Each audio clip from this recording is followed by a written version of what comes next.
చనిపోయినా అనుకొని ఒక సోఫాలో పడుకొని ఉంటే మా వాళ్ళు ఊపిరి ఎప్పుడైపోతే అప్పుడు కిందేద్దామన్న సిచ్యువేషన్ ఉండే. సో ఇంగ్లీష్ మెట్లిక్ నా బాడీలో బ్లడ్ ఇన్ఫెక్షన్ అయ్యి 2 కిడ్నీస్ కూడా ఫంక్షనింగ్ స్లో అయిపోయి నేను 99.9 చనిపోయినా అనుకొని సో అందరూ కూడా మెంటల్ గా ప్రిపేర్ అయి ఉన్నారన్నమాట. సో ఆ టైం నుంచి మేము చాలా నెంబర్ ఆఫ్ హాస్పిటల్స్ తిరిగాము. ఒక 6 నెలల్లో 5 లక్షల రూపాయలు మేము పెట్టుకోవడం జరిగింది. సో ప్రతి కార్పొరేట్ హాస్పిటల్లో కూడా మమ్మల్ని 2 నెలల్లో డయాలసిస్ రమ్మని చెప్పారు.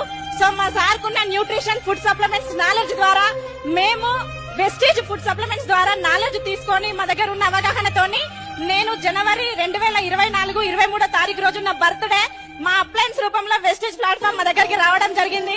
నా బర్త్డే రోజు వెస్టేజ్ ఫుడ్ సప్లిమెంట్స్ తోని నేను పునర్జన్మం పొందాను.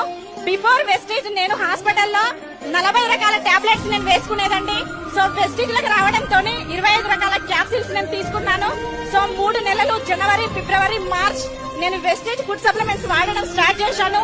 ఏదైతే 3 నెలలకి నన్ను డయాలసిస్ రమ్మని చెప్పారో అదే డాక్టర్ నా రిపోర్ట్స్ చూసి షాక్ అయ్యారు. నా సీరం క్రియాటిన్ లెవెల్స్ అనేది సో టైం లేదు, నా సీరం క్రియాటిన్ లెవెల్స్ అనేది 2.1 ఉండేది. సో 2.1 నుంచి వెస్టేజ్ ఫుడ్ సప్లిమెంట్స్ వాడడం ద్వారా నేను 1.0కి రావడం జరిగింది.